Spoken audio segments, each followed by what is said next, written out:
আমার আব্বা আম্মা আমার জন্য দোয়া করেছেন, কিন্তু গাওহারডাঙ্গার চেয়ারে বৈশা বয়ান করা আমার আম্মা শিখায় না, আব্বা শিখায় নাই। আমাকে হাতে ধইরা ধইরা আমার উস্তাদরা আমারে বয়ান শিখাইছেন, লেখাপড়া শিখাইছেন, কলম দিয়া চক সিলার দিয়া লেখা শিখাইছেন, পড়া শিখাইছেন। অতএব আমার মা বাবা যেমন আমার সফলতার চাবি, আমার শিক্ষক আমার বিদ্যা জগতের সফলতার চাবি। এজন্য পয়গম্বরের সাহাবী হযরত আলী রাদিয়াল্লাহু তাআলা আনহু বলেছেন, মান আল্লামানি হারফান ইনশাআ বাআ ওয়া ইনশাআ আতাকা। আল্লাহর নবীর সাহাবী হযরত আলী বলেন, একটা অক্ষর যে আমারে শিক্ষা দিল সে আমার মাথার মুকুট, চাইলে সে আমারে বিক্রিও করতে পারেন, গোলাম বানাইয়াও রাখতে পারেন। ও আমার কলিজার যুবক, এখনো সময় আছে, তওবা করে নাও। আর জীবনে মা বাবার সাথে বেয়াদবি করবা না, ওস্তাদের সাথে বেয়াদবি করে বদদোয়া নিবা না, আলেমের দোয়া নিয়ে নবীর তরিকা মেনে চলবা। ওই গুহার মুখে বৈশা ওই যুবক ছেলেটার হাতে পায়ে রশি লাগানো, অসুস্থ হয়ে কান্না করে। এবার আমার মালিকের কাছে মাথা নত কইরা কান্না করে, হে মালিক, মনে হয় আমি বাঁচবো না, কিন্তু আল্লাহ আমার মা আমার উপরে বেজার, আব্বা বেজার, আমার আত্মীয় স্বজন বেজার, কিন্তু আমার এই অসুস্থ হালাত যদি আজ আমার মা পাশে থাকতেন আর দেখতেন, মাও বড় কষ্ট পাইতেন, কান্না করতেন, আমার বাবা পর্যন্ত দুঃখ করতেন। ও আল্লাহ, আমি এমন নিরুপায়, আজ যদি আমি একটু সুস্থ হইতে পারতাম, আমার আব্বা আম্মারে পাইতাম, আমি আমার আম্মার হাত ধইরা দোয়া নিতাম, আর তওবা করতাম, জীবনে গুনাহ করব না, কারো হক নষ্ট করব না, কোনোদিন কারো উপরে জুলুম করব না। আমার আল্লাহ কয়, এই ফেরেশতা, কয়েকজন ওই গুহার মধ্যে চলে যাও, একজনে মায়ের চেহারা নিয়ে যাও, আর একজনে বাবার চেহারা নিয়ে যাও, আর একজন স্ত্রীর চেহারা নিয়ে যাও। এইরকম তিনটা লোক মায়ের চেহারা বাবার চেহারা নিয়ে গুহায় আইসা সন্তানের খেদমত কইরা কান্নাকাটি করে, আল্লাহ আমার সন্তানের মাফ করে দাও। আর ওই যুবক আল্লাহর কাছে তওবা করলো। হঠাৎ আল্লাহ ওহী নাজিল করলেন, এই যুবকটা ওই গুহায় ধুকে ধুকে ধুকে ধুকে কষ্ট পাইয়া মরে গেল। আল্লাহ ওহী নাজিল করে কয়, ও মূসা, অমুক এলাকায় একটা যুবক, যাও আমার প্রিয় বান্দা ওলিয়ে কামেল তার জানাজা পড়ায় দাফন কাফন করো। মূসা নবী আল্লাহর অর্ডার পাইয়া গুহার কিনারায় আসছেন, তাকাইয়া দেখেন অন্যায়ের কারণে যেই যুবকের তারাইয়া দিলাম, এই যুবকের ব্যাপারে আল্লাহ ওহী নাজিল কইরা বললেন সে নাকি আল্লাহর প্রিয় বান্দা। এটা কেমনে হলো? যাক পরে জিগাই, আগে আল্লাহর অর্ডার তামিল করি, জানাজা কমপ্লিট করে দাফন করলেন। আমার আল্লাহ বললেন, আল্লাহকে প্রশ্ন করলেন নবী মূসা, ও আল্লাহ, এই যুবক তো সেই যুবক মা বাবার বরদোয়া প্রাপ্ত, এটা তো সেই যুবক মানুষ তার অত্যাচারে অতিষ্ঠ, তুমি বললা এ নাকি তোমার প্রিয় বান্দা, এ নাকি তোমার কাছে বড় দামি, এ কেন আল্লাহ জানতে চাই। আল্লাহ কয়, মূসা তুমি কি জানো আমার একটা নাম আছে গফফার, আমার একটা নাম আছে সত্তার, আমার একটা নাম আছে রহমান। আমি তো বান্দারে যতই রাগ দেই কিন্তু মায়া আমার বেশি। হ্যাঁ, সাবাকাত রহমাতি আলা গাজাবি, রাগের উপরে আমার দয়া বেশি। আমি ধমক দিয়াও কিন্তু আবার আশা দিছি, লা তাকনাতু মির রাহমাতিল্লাহ, আমি আল্লাহর দয়া অনেক বড়, বান্দা কই যাইতেছো, আসো তওবার দরজায় ফিরে আসো।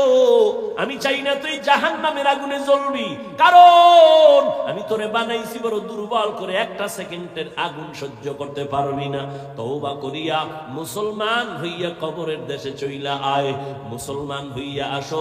আল্লাহ বলে নাই বক্তা না হইয়া মরিস না, পীর না হইয়া মরিস না, ডাক্তার না হইয়া মরিস না, কোটি টাকার মালিক না হইয়া মরিও না। আল্লাহ বলেন তুই পীর না মুরিদ, টাকাওয়ালা না গরিব, তুমি আলেম না মূর্খ, জানার চাই না, আমি চাই তুমি বলবা তুমি মুসলমান কিনা। মুসলমান হইয়া মরো।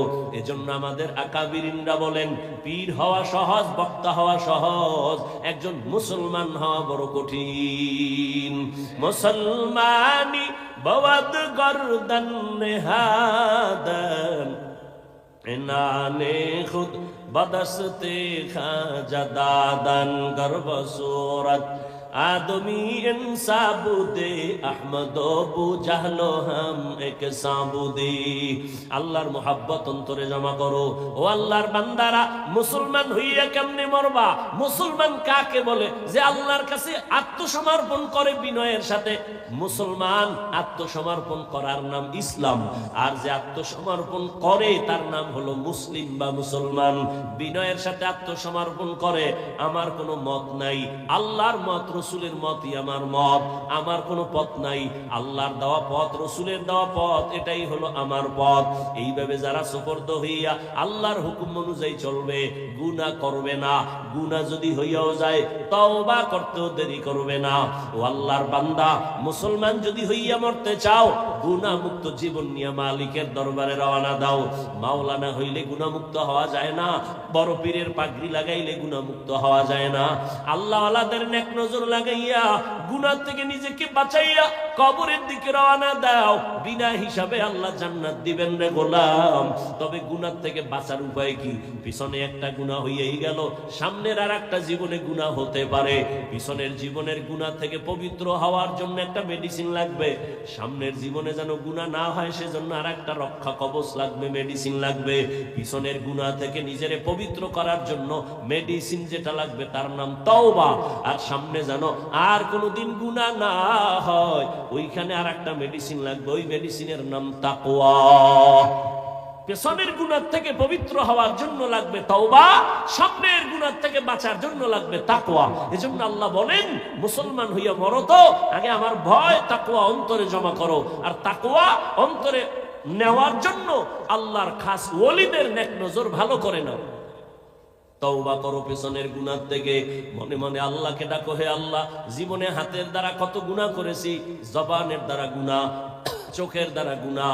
ও আল্লাহ, আজকে তওবার নিয়ত করে ফেললাম, মরিয়া যাব আর গুনাহ করব না, নামাজ ছাড়বো না, বেপরদায় চলবো না, দাড়ি কাটবো না, মা বাবার বরদোয়া নিব না, শিক্ষকের দোয়া নিয়া, উলামায়ে কেরামের দোয়া নিয়া, পরামর্শ নিয়া নবীর তরিকা মেনে চলবো।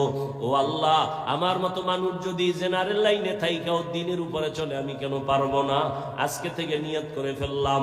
ও এলাকার যুবক বাবারা, ও পর্দার আড়ালের মা বোনেরা, আপনারা কত দামি, আপনারা নবীদের মায়ের মতো মা, আপনারা তো সাহাবায়ে কেরামদের মায়ের মতো দামি, আপনারা তো খাদিজা রাদিয়াল্লাহু আনহার মতো দামি নারী, ফাতেমা রাদিয়াল্লাহু আনহার মতো দামি নারী, আয়েশা রাদিয়াল্লাহু আনহার মতো দামি নারী। এরে আম্মা জান, আপনার একটা সন্তানকে আদর্শ ডাক্তার বানাবেন, স্বামীর মাল হেফাজত করবেন, পর্দা রক্ষা করে চলবেন, মোবাইলে চরিত্র বিক্রি করবেন না। এরকম মা তো এলাকায় অভাব নাই, নামাজ ছাড়ে না, বেপরদায় চলে না, স্বামীর মাল নষ্ট করে না। ও আম্মা জান, আপনি কেন পারবেন না? এখনো সময় আছে, তওবা করেন। মরিয়া গেল যাব, আর নামাজ ছাড়বো না, দাড়ি কাটবো না, বেপরদায় চলবো না। ও যুবক বাবারা, আল্লাহর কাছে খাঁটি অন্তরে তওবা করো, আর জীবনে আল্লাহর হুকুমের বাইরে চলবা না। ডাক্তার হলেও নামাজ ছাড়বা না, ইঞ্জিনিয়ার হলেও নামাজ আর ছাড়বা না, নবীর সুন্নাত অনুযায়ী জীবন চালাইবা, মা বাবার দোয়া নিয়ে চলবা, উলামায়ে কেরাম মুরব্বি উস্তাদদের দোয়া নিয়ে চলবা, সুন্নতের মোহাব্বত নিয়ে চলবা। তওবা করার মতো যদি অন্তর তৈরি হয়, মুনাফিকি যদি অন্তরে না থাকে, খাঁটি তওবার নিয়ত যাদের আছে, দুটো হাত আল্লাহ